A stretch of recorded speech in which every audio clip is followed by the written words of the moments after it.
Welcome, everybody. It's time to grab a board, catch a wave, and we're going to swim out into the sales pipeline with your host, Matt Hines. Hey, Matt. Hey, Paul. How we doing? I'm doing good here. I'm feeling good. The sun's shining. The wave surf is up. We're looking forward to a good day in SoCal here. Well, we're looking forward to a great episode here at Sales Pipeline Radio as well. You know, we've been talking about surfing, and you've had all kinds of great analogies for the sales pipeline over the last couple of years. We've been doing this show. Last week, we were on. We had a rerun of one of our best episodes so far this year because I was actually down in Surfland, not far from you. There you go. I was down with my family in the north coast of San Diego, and I am not a surfer. I can't even balance on a sidewalk, let alone a surfboard in the middle of the rolling sea. Come on. But certainly enjoyed my kids got to learn how to wakeboard a little bit, so they had a lot of fun doing that, and just beautiful weather down in the San Diego area. Nothing better than when that wave curls over the pipeline, as they call it, and you just shoot right through it there. That's what you do. It is a pipeline as well, and you know it's so funny. You can use the pipeline in so many contexts. But enjoyed a good week off. Thanks everyone for joining us back here live on Sales Pipeline Radio. You can catch us each week, even if we're on rerun. We are on the Sales Pipeline Radio or the Lead Management Radio Network at 2:30 Eastern, 11:30 Pacific every Thursday. You can catch past episodes to catch up on what you may have missed at SalesPipelineRadio.com. And if you like what you hear, I appreciate you joining us. Make sure you don't miss an episode. Subscribe to our podcast at Google Play or the iTunes Store. Very excited today to have joining us Michael Pici. He is the Director of Sales for HubSpot, and his is a great story and some great insights to share on what's happening in sales today. And particularly excited to hear his story and how he's grown up in sales in his work with HubSpot and others. So, Michael, thanks so much for joining us today. I appreciate the opportunity to come on the show. Thank you very much for having me. Absolutely. So, want to talk about, what you're learning and what you're doing on the sales front with HubSpot. I think, everyone has seen HubSpot as a very successful sales success story. But want to start with your story. How did you get into sales, and when did you know that sales was something that you would want to pursue as a career? Good question. I think, sales, I think in some ways I was born into it. I had a business when I was 6 years old. And what I used to do was go to folks' houses in my neighborhood and collect their, old soda and beer cans, and I would bring them back to the store and cash them in for the money from the deposits, and then split it 50-50 with the folks that were kind enough to let me operate the service for them. So I started door-to-door selling when I was 6 years old, but I think a lot of the fundamental desire for me to get into the sales career really came from my father. I think, my dad had a corporate job his whole life. And, when I was going through high school, I think my dad was starting to really feel some frustration around his job and, wasn't having an awesome time at work. And he actually, kind of restarted his career, even in his 50s, in a sales role, and really found a ton of passion for it, really enjoyed the ability to control his own destiny, as opposed to kind of being under somebody else's microscope. And I think, I was really hearing a lot of that message in a lot of the formidable years of my upbringing. So, I think just had a real desire to control my own destiny from a really, early stage. And I think that was all around me. And, always have enjoyed the profession, always have enjoyed, building relationships and, helping other folks get wins. So, for me, I think a lot of it came pretty natural and just kind of a part of my upbringing. No, that's great. And I think, we hear a lot of people in sales think of it as sort of their opportunity to play an entrepreneurial role in a larger organization, really to sort of own their own destiny. I mean, it's high risk, high reward, but it can be an incredibly lucrative opportunity, especially right out of school. And, as a UConn grad, go Huskies. I'm a University of Washington grad, so we can both say go Huskies and mean it. Spent some time in insurance and financial services, and, curious what drove you to move from financial services into tech and into the startup world. What got you started at HubSpot? Yeah, the cool thing about starting in financial services is I think it's one of the few industries where you really get full ownership of your book right out of school. Right, it's one of the few entry level sales positions that you can take where you're not just setting up appointments for somebody else. You're not in a strict demand gen capacity. You really get ownership of a book very early on, and I think that provides a young salesperson with a tremendous amount of opportunity to grow and learn and really understand how to kind of juggle the demand gen and sales process responsibilities that go into the role. So I think it's an awesome place to start. I think for me, what I found in the insurance business was I really developed a passion for lead generation. I started obviously by literally ripping out white pages on the telephone book and calling people at dinner time to sell them auto insurance. And I think, pretty early into my tenure, I said to myself, there's got to be a better way of doing this. And so, I logged online. I started looking for, different ways to pursue lead generation strategies. And I found a bunch of companies that actually were kind of in like the lead aggregation space. So you see these folks like NetQuote or InsureMe.com, or these folks that will actually, generate form submissions for folks looking to evaluate their insurance, and then, reselling those submissions to agents. And I got into that business, and I just absolutely found it fascinating.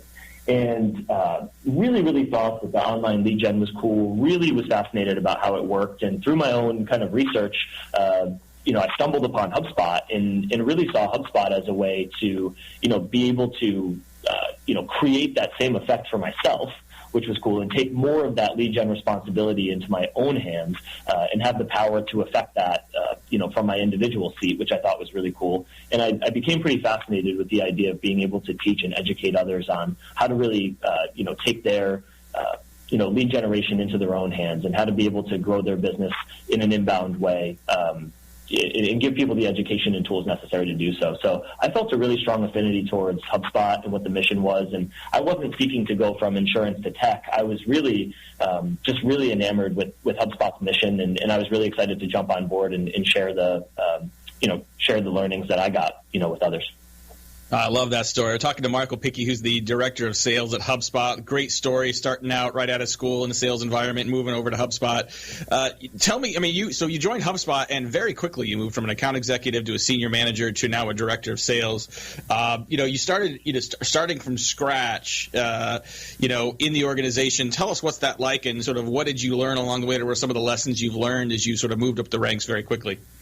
Yeah, and people always ask me, how did you do it? When I interview folks or when I'm speaking to people at conferences or, industry events, they always ask, like, how did you accelerate your career so quickly? What was like the secret there?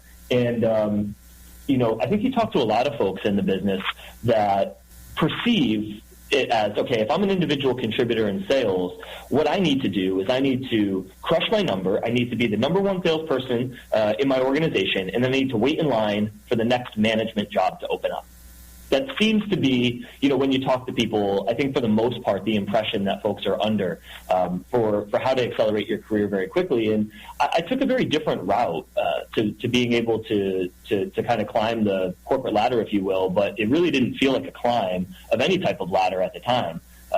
So what happened was I joined HubSpot as an account executive in 2012, and when I joined HubSpot, we were an inbound marketing company. We were really focused on helping folks attract and convert, leads on their website and through their internet presence. And we developed into also having some marketing automation capabilities, and we became kind of a full marketing platform really early on. And I was an account executive under that context. And I remember I went to a company meeting, and I heard our founders talking about the desire to start to become a multi-product company and to actually get into the sales software space.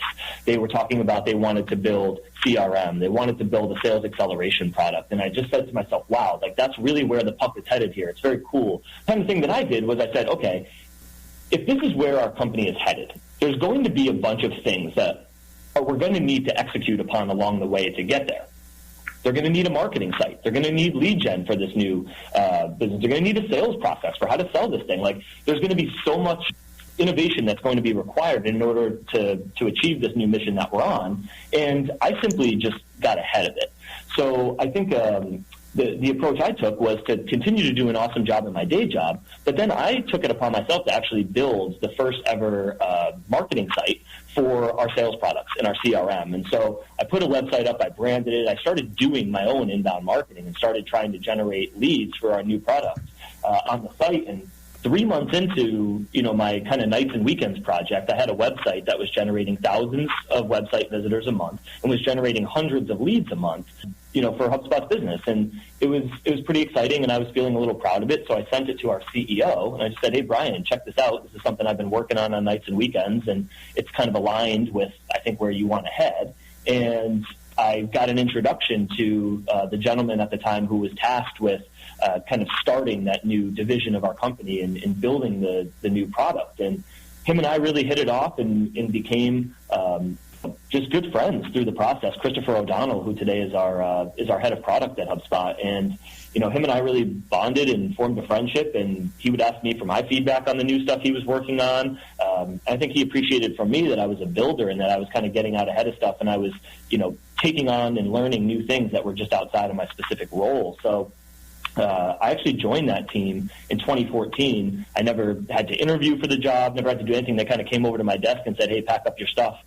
You're moving over to the product team. And I joined with a team of 6 software engineers and a product manager. And, we built HubSpot sales division from nothing to, the substantial, portion of our business as it is today. So super exciting ride for me. But I think the lesson that I really try to get across there is that, growing your career is more than about just doing an awesome job in the role that you have today and then waiting in line for that next opportunity. It's really about understanding the direction that your company is going in and trying to get ahead and serve the needs of the business ahead of those things becoming problems or major initiatives. So really trying to innovate within the guardrails that your company has set, I think is a fantastic way to set yourself apart from, folks that you work with or other colleagues or other players in your industry. And I think that's where you start to be viewed as having something special or being somebody who's different and being somebody who people are really excited to call on and get perspective from and to invite into, different situations. Yep. And it doesn't always feel like a promotion. When I hopped over, I felt like I was lost and that I had a job that was nothing like I had ever done before. I went from, carrying a quota to trying to find product market fit, and I had never done anything like that. But throughout that, you get presented with a lot of new, interesting opportunities that take you to different places. Absolutely. Hey, we're having a great conversation with Michael Pici from Director of Sales from HubSpot. We got a few more questions, but we got to take a quick break, pay some bills. We'll be right back. This is Matt Hines, Sales Pipeline Radio.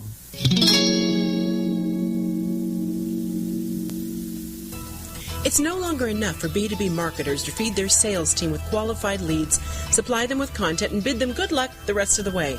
Today's full funnel marketers are actively working side by side with the sales team throughout every stage of the buying journey and sales process, embracing revenue responsibility and measuring their impact based on not just sales pipeline contribution, but marketing influence on closed business and direct revenue growth. Download your free copy of Matt Hines' latest book, Full Funnel Marketing, at HeinsMarketing.com. That's HEINZ Marketing.com. Do you want a free analysis of your inbound marketing? Do you want it in 30 seconds or less? Then check out Marketing Grader, the free marketing tool from HubSpot. It's simple. Just go to marketinggrader.com, enter the URL that you want to analyze, and Marketing Grader will instantly give you a detailed report grading your lead generation, mobile marketing, social media, competitive benchmarking, and more. It's simple, it's powerful, and it's free. marketinggrader.com. All right, back to Matt, and I thought I'd sneak in a little free ad for HubSpot there. It's one we run on the station before, and probably isn't even aware that we had it here, but thought I'd throw it in there. I love it. Well, thanks very much again for joining us, everyone, on Sales Pipeline Radio. We got just a few minutes here left with Michael Pici from HubSpot. And, Michael, I think, of all the other questions that we had talked about in advance, I think one that I think a lot of people, it's always fun to hear from. We always like talking about best practices, but sometimes worst practices are just as valuable. Tell me a little bit about, what are some of the biggest mistakes you feel like you've made in the past, and what have you learned from those? I think it's probably hard to point out one specific or two specific big mistakes that we've made or that I've personally made, because there's actually just been so many. We have made so many mistakes. I think the one thing I would really note on mistakes is that all of them tend to originate from having a team that's not all on the same page. And so I think, one thing that I really respect about, Brian Halligan, our founder here at HubSpot, is, he really describes his job as, in a lot of ways, being a bus driver, right? His job is to get everybody on the bus, get the right people on the bus, and make sure that everybody understands where the bus is headed and make sure that we've got enough gas to get to our destination. And he uses that analogy, but it really is, in my mind, so important. Every hurdle we faced, every obstacle we've had, every time it's felt like we were making mistakes, it's really that the team's not all on the same page about what we're trying to do and what we're trying to accomplish, and people aren't communicating well amongst each other. So to the extent that you can get somebody in your organization that can really be the bus driver, that prevents, I think, a tremendous amount of mistakes from being made, and it prevents mistakes from getting worse when you can spot them very quickly. You can spot those potholes, and you can get the team together to understand where we're going and where we're headed, and fill them back in. So that's the biggest learnings honestly I've had in regards to screwing something up or making mistakes. Now, you've written lately about sales forecasting and best practices for how to do that better. Yeah, why do so many people get forecasting wrong? What's some of the common things people are doing, or in some cases not doing, that make that more difficult? Well, I think when people do forecasting, I think they tend to view it from one lens, right, or view it from one perspective. I think the most common one is they look at a weighted average pipeline, right, and we're asking our sales team, what's the forecast? And there's just a tremendous amount of optimism that I think can generally get built into a lot of the forecasts, that organizations are using, and they're primarily doing them through the concept of the weighted average pipeline. And, they're really relying heavily on, the frontline management and the sales team to report back on, the quality of the pipeline. And I think that's a great approach. And I think it comes down to doing that extremely well and building in great process to, have consistent approaches to talking about deals and consistent ways to discuss opportunity and specific exit criteria in your deals that start to add more predictability to that place. But then I think also there's a tremendous value in, cutting your forecast in a couple of different ways and looking at a couple different iterations of types of forecasts that can actually, when you blend them together, help get you much closer to, reality of where it's going to land, and also help to give you opportunities to discuss why these seem to be so far off. So, for instance, the weighted pipeline that gets reported up from the sales organization is one way that we look at it internally at HubSpot. We'll also take a cut and we'll look at a strict leads-based approach, right? How much demand did we actually generate in, a specific time frame, and how much of that demand do we expect to close, and what's the anticipated value based on, previous time periods that we've seen come from that demand? That's a really interesting indicator of how your forecast could land as well, right? So now when you start comparing those two, different cuts of your forecast against each other, it starts to provide, interesting ways for you to diagnose why they may look different, or, why sales is saying that everything is going so great when really the demand doesn't suggest maybe that that's true. So you get different perspectives, and it gives you ability to poke a little bit more at it. Approach I really like to forecasting is actually taking a expected value of created opportunity. So looking at a demographic lens as well as, like a lead score lens against any type of opportunity that comes into the pipeline, and running again back on the expected value based on previous ASP and close rate, et cetera, and then starting to actually say, based on just the sheer opportunity creation that we've been able to accomplish in a specific time frame, what does that look like compared to your leads, compared to your weighted pipeline? And I just think that anytime you get more data points and more insight into the funnel from different perspectives, it's going to make for richer conversation. It's going to get you much closer to the truth when you start to expose different things that may or may not be true or tight about the way that you are looking through one lens of it. So I think just appreciating to look at it from multiple perspectives, and appreciating that unless you've got a very systematic and crisp approach to the way that you discuss deals and talk about deals and forecast deals that everybody knows and understands, then you're probably dealing with a lot of hot air. Awesome. We'll wrap it up here with Michael Pici, who's the Director of Sales for HubSpot. Just a couple minutes left to go, Michael, but wanted to ask you a question that we ask a lot of folks here, and this is a nod to Paul. We sometimes call this our Mount Rushmore of sales question. If you're thinking about some of the people that you're learning from, the people who have been most influential for you in your sales career, sources of information that are still valuable for you as you're learning, who might be up on that Mount Rushmore of sales? Who do you look up to that's had the biggest influence for you in your sales education and learning so far? Well, I think there's definitely, been a variety of folks who've contributed. I think first and foremost, Mark Roberge was, our VP of Sales and Chief Revenue Officer throughout, my early tenure here at HubSpot. And, Mark took me under his wing and mentored me very early on. I'm sure a lot of the listeners of this podcast are familiar with Mark or come across him before. But if you haven't heard of Mark, definitely search Mark Roberge. He's over at Harvard Business School now. And he's got a fantastic book, The Sales Acceleration Formula, which I recommend to everybody who I offer advice to in, sales leadership or sales in general. And, I can't thank Mark enough for his mentorship and what he's meant to me over the years. But, I love everything that he has. I think, our current SVP of sales at HubSpot, our Chief Sales Officer, Hunter Madley, he's fantastic. Lifelong learner, real sales veteran.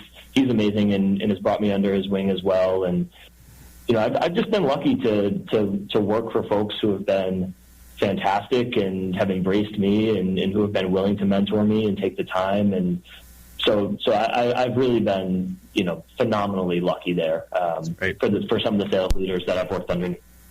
That's awesome. Well, I want to thank again our guest today, Michael Pici from HubSpot. Really appreciate all your insights. We always run out of time before I'm able to get to all the questions you want to answer, but appreciate your insights. If you like this conversation, want to hear more of it, you want to share this with others on your team, you will get an on-demand version of this at any time up at Sales Pipeline Radio. And if you like what you're hearing, please check us out on the Google Play and the iTunes Store. You can subscribe to our podcast and check us every week. We are live on the Sales Lead Management Network at 2:30 Eastern, 11:30 Pacific. For my producer, Paul, I appreciate you joining us. We'll see you next week.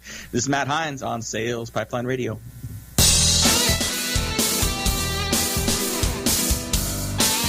You've been listening to Sales Pipeline Radio right here on the Funnel Radio Network for at-work listeners like you. Brought to you by Matt Hines of Hines Marketing.